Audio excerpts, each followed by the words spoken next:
I've hunted for over 20 years, and I've never had a trip like this. I've tracked elk through waist-deep snow, waited motionless for hours as mule deer skirted a ridge, and once spent 3 nights in the woods with a broken ankle, rationing trail mix and melting snow just to stay alive. I've been charged by a grizzly and walked away with a scar on my left thigh to prove it. I know the forest. I know when it breathes and when it holds its breath. What I felt this last time out, it wasn't natural. I don't care what anyone says. I don't care that no one believes me. I know what it feels like to be hunted. My name's Tom Granger, 51. Former firefighter, semi-retired now. I spend most of my free time outdoors. My wife passed a few years back. Breast cancer, quick and cruel. And after that, I stopped going on group hunts. I preferred the quiet, the solitude. It's hard to explain to someone who's never been out in real wilderness, miles from the nearest cell tower. There's a peace in the silence, in the stillness. The trees don't ask anything from you. The mountains don't judge you. The animals don't lie. If you're patient, if you're respectful, they show themselves. It's a relationship, really, between you and the land. That's why I go back every fall to the same stretch of backcountry up north, Wyoming, near the Shoshone National Forest, just a few hours from the Montana border. I've hunted there since I was 28. I know the ridge lines, the creek beds, the quiet meadows where the deer bed down.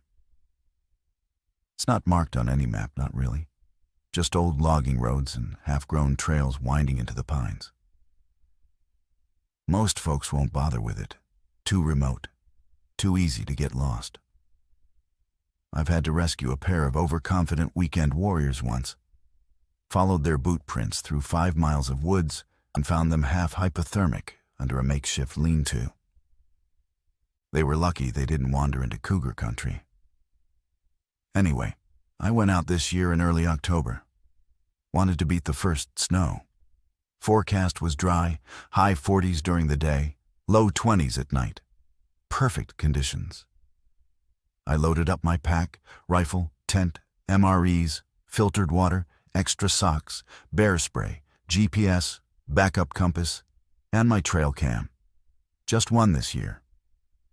I like setting it up on a game trail, just to track movement patterns.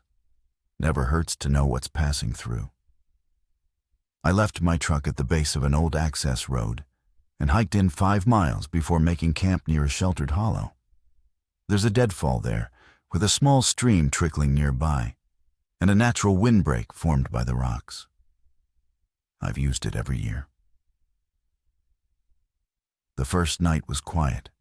Stars overhead, the kind of dark you only get out there, where the sky folds over you like a wool blanket. I cooked some beans over a small fire, drank a little whiskey, and listened to the wind push through the branches. You can hear everything in the woods at night. Owls, branches creaking, rodents skittering. It's like the forest has a heartbeat. That night, I thought I heard something crunching in the leaves about 50 yards out. Something bipedal. But I figured it was a deer or maybe a black bear. Happens all the time. I yelled once, "Hey!" and whatever it was moved off. I didn't think much of it. The next morning, I hiked out to the ridge to glass the valley. Spotted a few elk tracks, fresh. Wind was shifting east. Good for stalking. I started following the trail north, moving slow, real slow. Step, breathe, pause. Every time you step, you wait. Listen, look. Hunting's not just about shooting. It's about seeing before you're seen. I made it about 3 miles before something gave me pause. There were prints in the soft earth, but not elk. Not deer, not bear. No hoof marks, no claws. They looked wrong. Barefoot almost. Long, narrow. Deeper at the toe than the heel, like someone walking on the balls of their feet. But it was 30 degrees that morning. No one walks barefoot out here. I crouched beside them, touched the soil.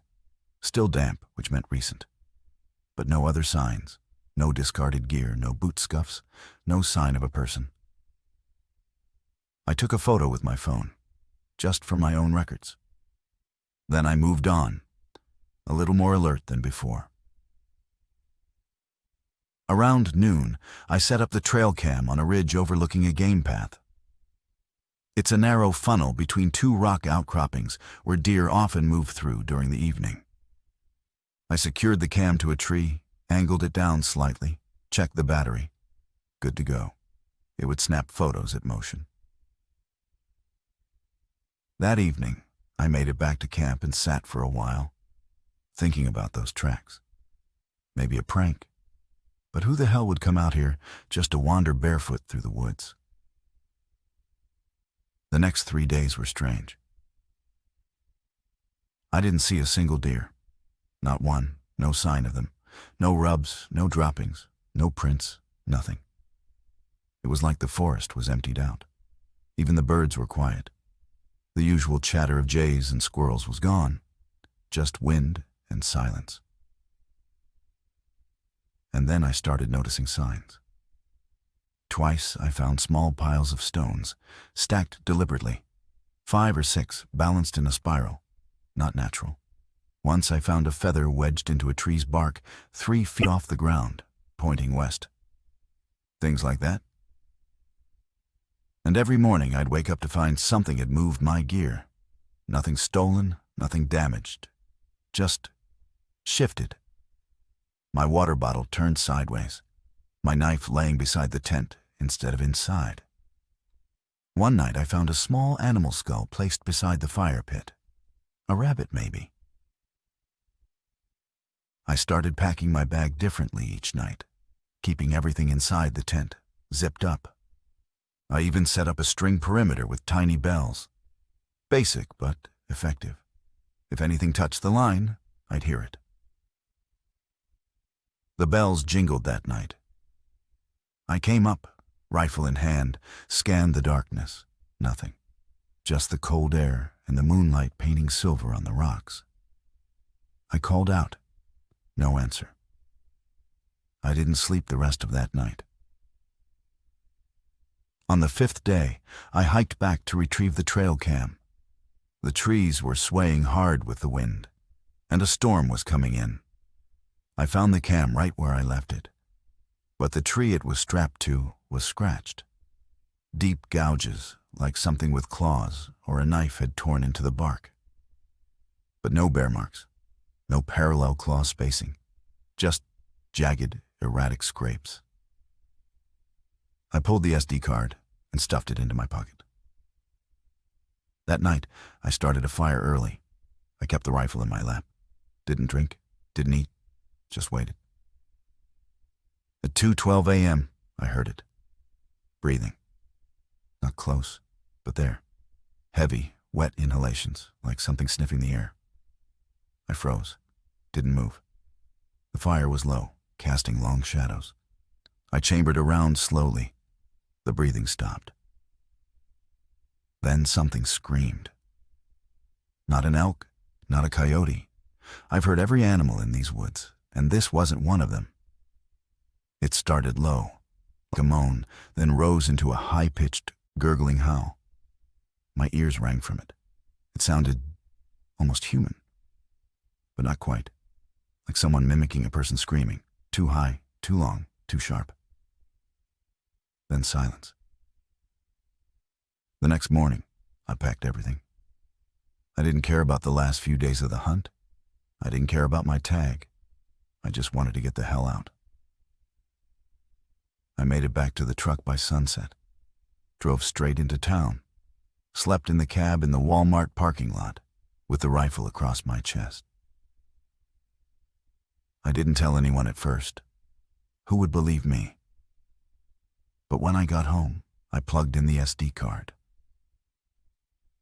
There were 52 photos. The first 20 or so were normal. Deer passing through at dusk, raccoon, even a black bear sniffing the base of the tree. Then came the odd ones. Blurred shapes, a light distortion. One frame caught something tall, thin, half behind a tree. The resolution wasn't great, but it looked humanoid. Naked, pale, no hair, no visible face. The next photo was black. Then one of the camera, close up, as if someone had taken a picture of the lens itself. The final image was of me, sleeping, in my tent, from maybe 10 feet away. But I never set up a second camera. And I never heard the shutter. I've shown the photos to a few friends. Most say it's a trick, a glitch. They laugh, say I edited them. Tell me I'm getting old, paranoid. But I know what I felt out there. I know what watched me. I know I didn't imagine it. Because 3 nights ago, I found a rabbit skull on my front porch, stacked on 5 stones. I didn't sleep the first 2 nights after I got back. I told myself it was just leftover adrenaline. That being alone in the woods for that long, especially with how that trip ended, had just fried my nerves. Anyone would be spooked after something like that, right? Rational mind said I was safe. My house has locks, neighbors nearby, civilization. But that didn't stop me from sitting in the dark with a pistol on the nightstand. I didn't tell anyone right away, not even my son. Caleb's 23, works down in Casper. I figured I'd just worry him. And besides, I wasn't sure what to say. Hey, son, your old man thinks he might have been stalked by a skinless freak in the woods. How's your week been? Yeah, didn't quite work. But I couldn't shake it. Every time I closed my eyes, I saw that last photo. Me, asleep in my tent, from 10 feet away. That single shot, so silent, so impossibly close, shattered whatever fragile wall I'd left between reality and nightmare. I kept telling myself, you checked the cam. There was only one. But the image didn't lie. It couldn't. The following week, I started acting like a different man, closing all my blinds before sunset, putting bells on the doorknobs, sleeping with the porch light on. My neighbors probably thought I was slipping. Maybe I was. But then came the skull. It was a Tuesday. I stepped out at dawn to grab the paper. I'm one of the few who still gets one, and nearly kicked the damn thing. A rabbit skull, bleached white, clean, sitting atop 5 flat stones stacked in a spiral. Exactly like the ones I'd seen in the woods. I froze. For nearly a minute, I didn't move, just stared at it. It hadn't been there the night before. I was sure of it. I would have noticed. I would have heard something. But there it was, like a calling card, a message. I didn't touch it. I backed inside, locked the door, and called the sheriff's office. Deputy Brower came by, took a look. He's a young guy, maybe 30, real polite, real skeptical. Asked if I had any enemies, anyone with a grudge. Asked if I might have brought it back myself. Joking, but not really. I told him about the trip, about the weird signs, the scream, the photo. I didn't show him the trail cam pics, not yet. I needed to gauge his reaction first. He nodded slowly, said it was probably some local kids screwing around. Maybe they saw me get back, decided to pull a prank. Halloween's coming up, he said. He took the skull, said he'd file a report. I watched him put it in a bag, his latex gloves barely touching the stones. But that night, I found another one. This time on the back deck. Same setup, skull, stones, arranged just so, centered. That was when I started hearing the noises again. Low clicks, soft thumps, scratches against the wood, always after midnight, always fleeting, gone the moment I turned on a light. I installed motion lights around the house, put up cameras, real ones, trail cam in the backyard, wired doorbell with night vision. If something was sneaking around, I'd catch it. The footage was empty. Worse than empty, it was static. The cam would record normal footage, me in the yard, birds, even a stray dog once. But between 1 o'clock and 3 a.m., there was nothing. Just fuzz, like the signal was jammed.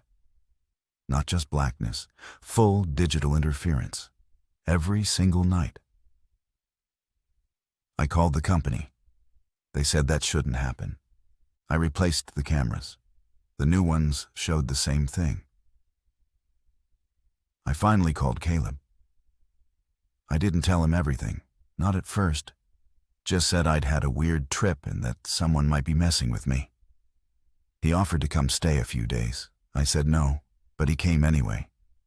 He always was stubborn like his mother. He arrived on a Thursday, late afternoon. Pulled into the driveway with a six-pack and a backpack. I hadn't seen him in months. He looked tired, work stress, but still solid. We sat on the porch, drank a beer, and I finally showed him the trail cam photos. He didn't laugh. He stared, quiet, then swiped back through them. "This one," he said, pointing to the last image. "This was your camera?" "No," I said. "That's the part that scares me." He didn't say much after that, but I noticed he kept glancing out at the woods behind the property, like he was looking for something just beyond the trees. That night, we both stayed up, lights off, rifles ready. 1:47 a.m. We heard the footsteps. Not heavy, not boots, just bare feet against the gravel, moving slow around the side of the house. Crunch, pause, crunch. We didn't breathe. Caleb moved to the window, real slow, peeled back the curtain. Then he went stiff. I mouthed, "What?" He didn't answer, just stared. Then, whatever was out there ran. Fast. Too fast. It moved across the backyard and vanished into the tree line. Gone in seconds. Caleb backed away from the window like it burned him. "What the hell was that?" he whispered. I didn't answer. I couldn't. We checked the cams. Static. No skulls the next morning. No signs.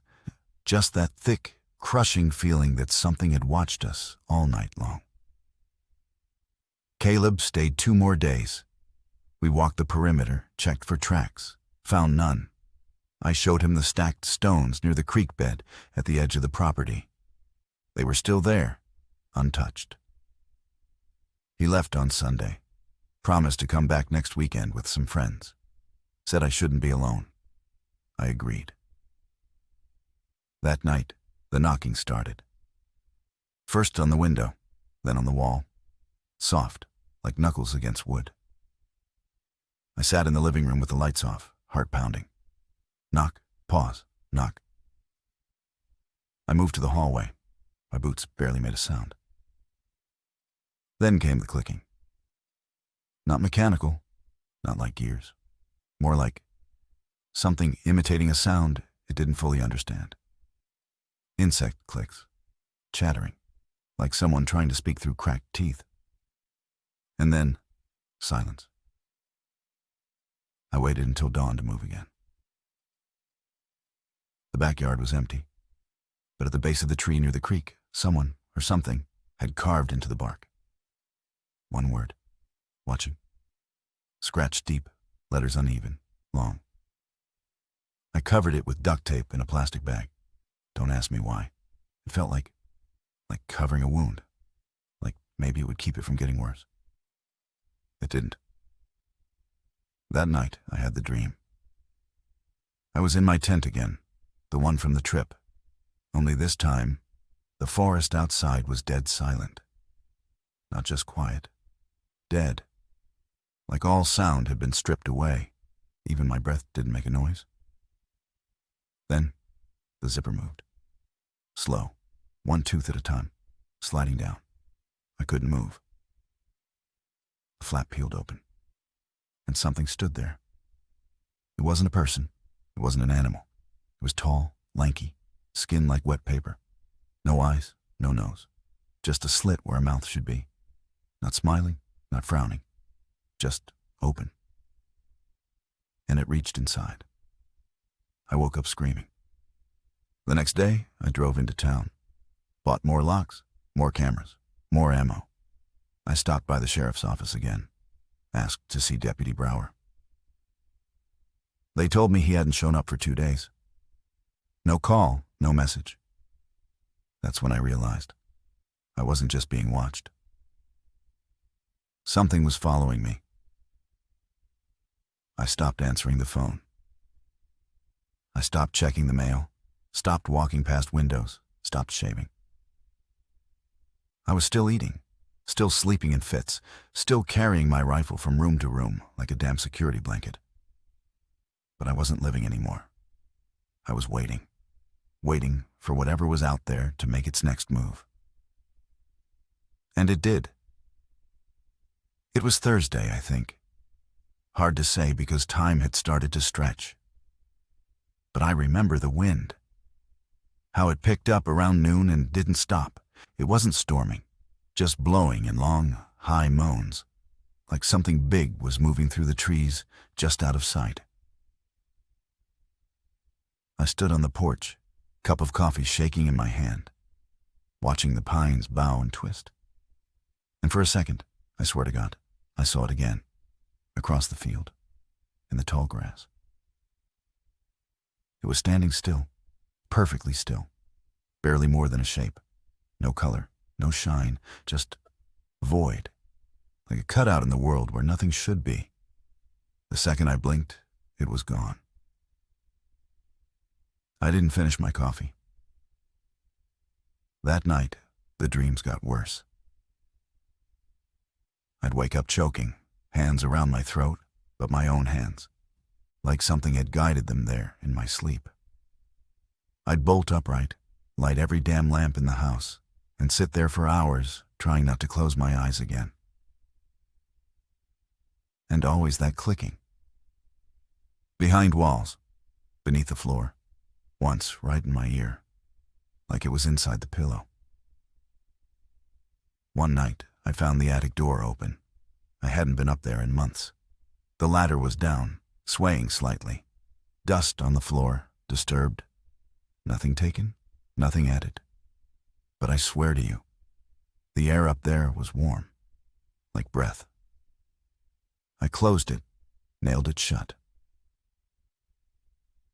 The next morning, Caleb showed up again, unannounced. Just walked through the front door with a look on his face I'll never forget. "You look like hell," he said. I must have. I hadn't slept in 2 days. My eyes felt like gravel. My voice cracked when I spoke. He sat me down, made eggs. He didn't say much while we ate, just kept glancing at the walls like he expected them to move. When I told him what had been happening, he didn't interrupt. Not once. Not even when I mentioned the attic. "I've been having dreams too," he said quietly. I stopped chewing. He rubbed his jaw. "Same thing. Something in the dark. No face, long arms. Every time it gets closer." "You didn't even come out here yet," I said. "How?" "I don't know. But it's in my head. I think it followed me back last time." I wanted to cry. That night, we set up a watch. Caleb took first shift, sitting on the couch with a rifle. I tried to sleep, I really did.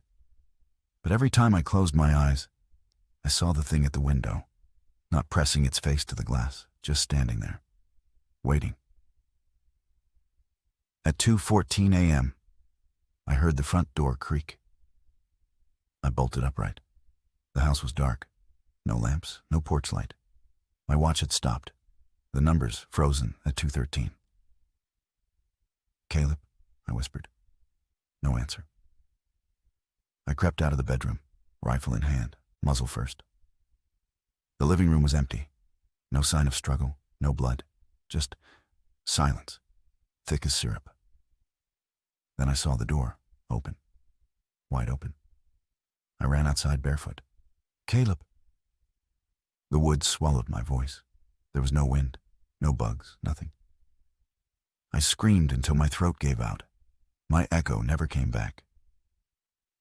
Then I saw the footprints, leading from the porch down the slope toward the tree line. Bare feet, one set, no shoes, long strides. I followed. I know how stupid that sounds. But it was my son. The trail was cold, the air dead. I walked half a mile into those trees with nothing but my rifle and a flashlight. Then I found the phone. His. Screen cracked, face down in the dirt. Next to it, another stack of stones. Fresh, still damp. I picked it up, hands shaking. The screen flickered once, then played a video. He hadn't taken it.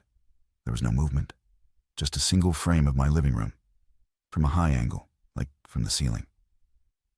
And me, asleep on the couch, alone. I ran back to the house. He was there, sitting on the porch, pale, shaking. I never left, he said. I didn't open the door, I swear. I held up the phone. He backed away. I didn't record that. We didn't sleep. The next day, Caleb left. Said he'd call me from the motel, maybe bring in help. I begged him not to go, but he was already halfway down the road. I watched him disappear. That night, I saw the figure again. This time inside. Just past the hallway, not moving, just there. I raised my rifle, blinked, and it was gone. But the air smelled like mildew, like rot. The attic door was open again. I burned sage, not because I believe in that stuff, but because I had to do something. I nailed the windows shut. I boarded up the crawl space. I even called the local priest, asked him to bless the place. He came, spent 20 minutes muttering prayers in each room, said he felt something off, wouldn't take payment, just told me to be careful. That was when I started losing time. One moment, I'd be in the kitchen making coffee. Next, I'd be in the yard, shirtless, cold, no idea how I got there. I stopped trusting mirrors. They lagged. Like my reflection moved a half-second too slow, like it was watching me instead of copying me. I covered them all. My own face didn't feel like mine anymore. I tried leaving once, packed a bag, drove 5 miles before I saw it in the road. Middle of the lane, tall, pale, just standing. I swerved and crashed into a ditch. When I came to, the road was empty. No footprints, no sign. I walked back. And there, on my front porch, was another skull. Not an animal this time. It was human. I didn't call the sheriff. What would I have said? That I found a human skull on my porch? That it wasn't there 5 minutes earlier? That something, not someone, put it there? No, I couldn't explain that.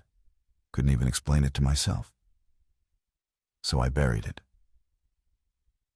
I wrapped it in a flannel shirt, dug a hole behind the shed, and put it in the ground like some cursed relic I didn't want anyone to find.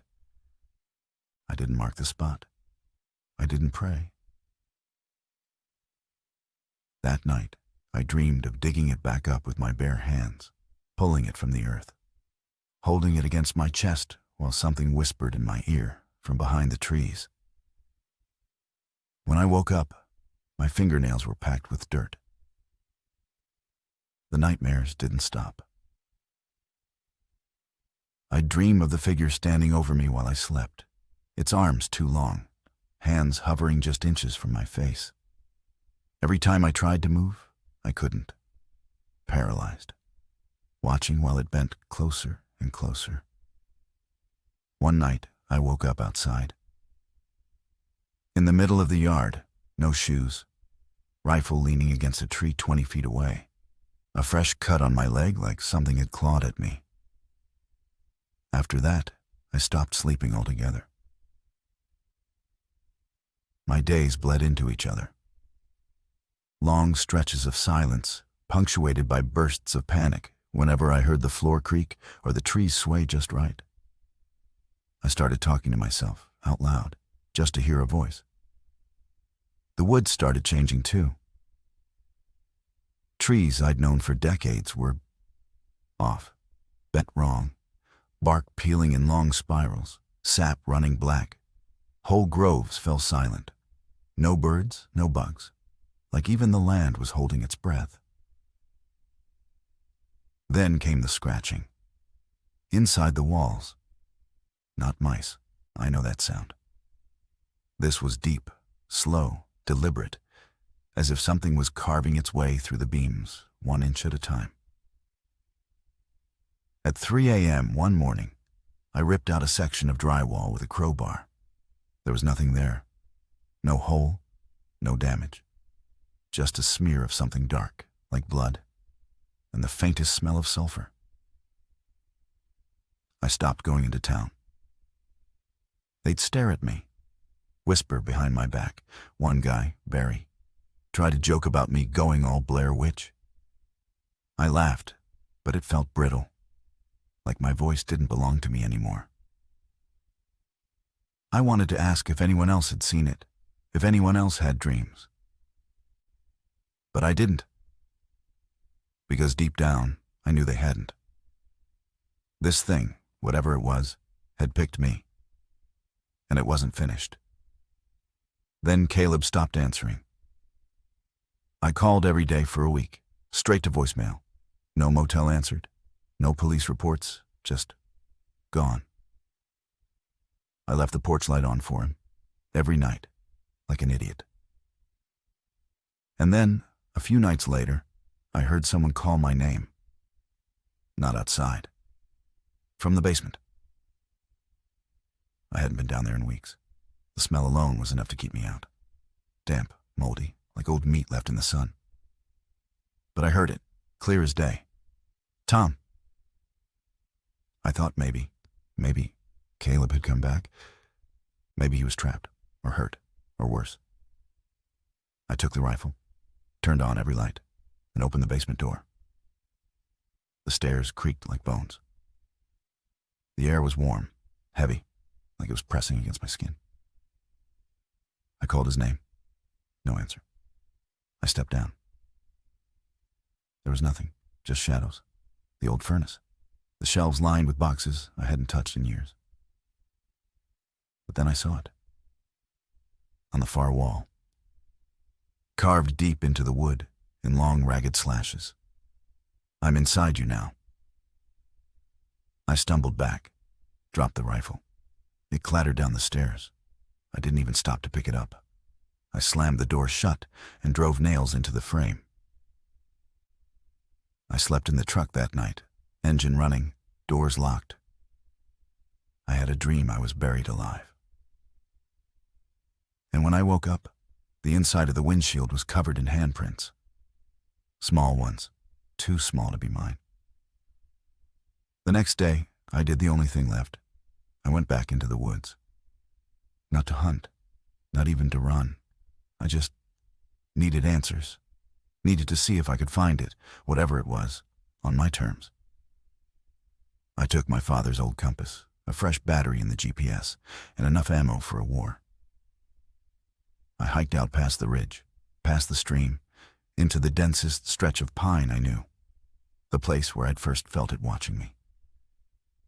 It was quiet, not peaceful, just muted, like sound couldn't quite fill the space. Every tree looked the same, every path looped. At one point, I marked a trunk with my knife, walked in a straight line for half an hour, and came back to the same mark. I wasn't lost. The compass worked fine. The GPS kept signal.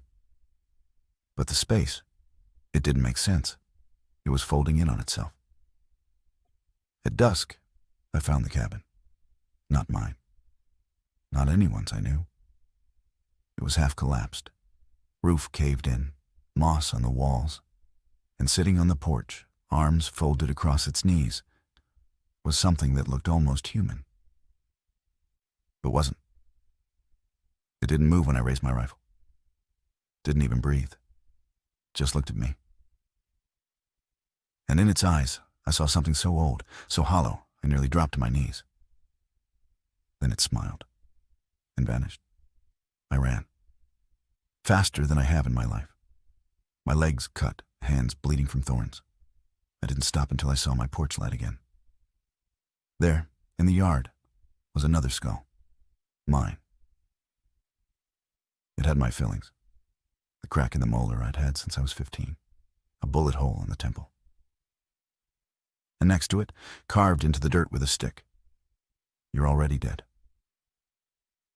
It's been 3 days since I found the skull in my yard. My skull. I haven't left the cabin. Every shadow feels like it's watching me now. Every creak and pop of the walls is a whisper just out of range. My reflection doesn't always match what I'm doing. I looked into the mirror this morning and I blinked, but the reflection didn't. Something is wrong with time, or me, or both. I haven't eaten, can't keep anything down. Water tastes like rust. Coffee smells like burned hair. I checked the buried skull again. It was gone. The earth where I dug was untouched, like it had never been opened. The shirt I wrapped the bone in, folded neatly on the porch. This thing isn't just stalking me.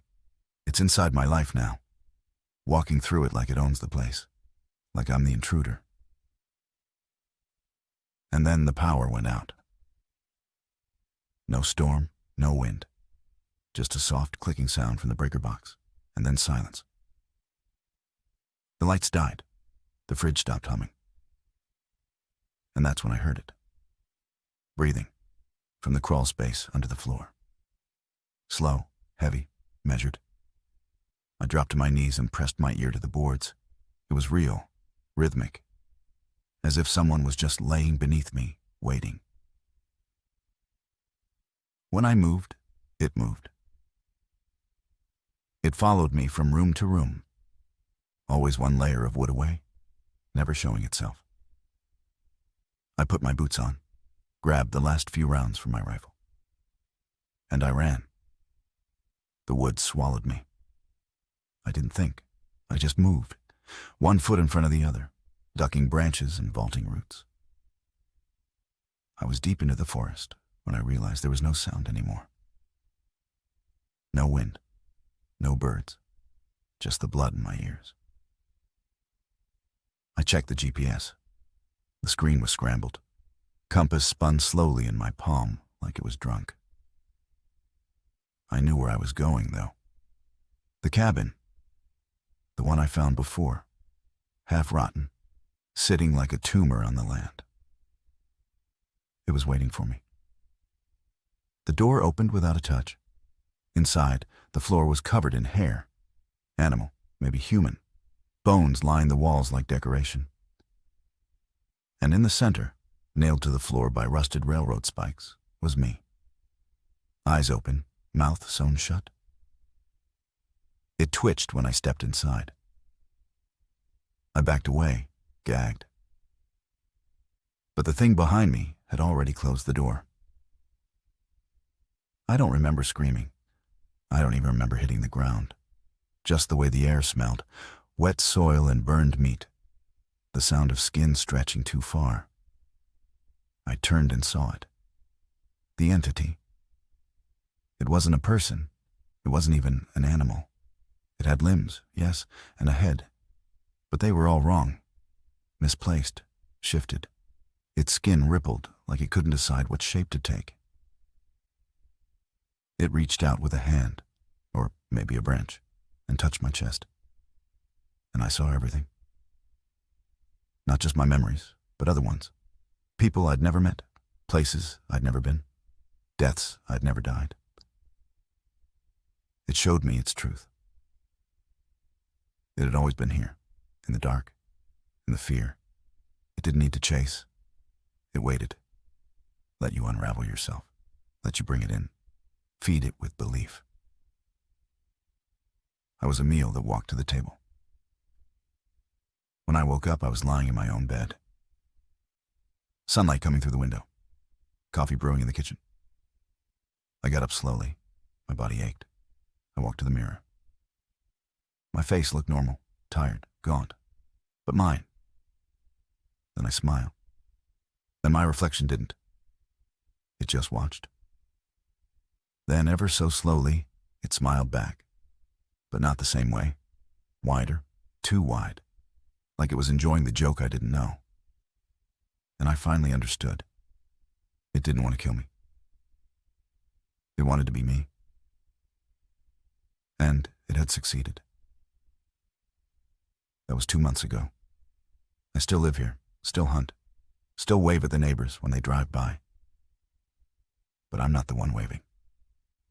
I'm still in here, somewhere, screaming sometimes. But I don't control the arms anymore, the legs, the voice. Whatever is wearing me now, it learned, it practiced, and no one noticed the switch. Because it knows how to blend. You might have seen me at the general store or walking through town. If you waved and I waved back, that wasn't me. And if you're reading this, if you ever feel like something's watching you from just behind the trees, run. Don't wait. Because by the time you know it's there, it's already inside. And it doesn't leave.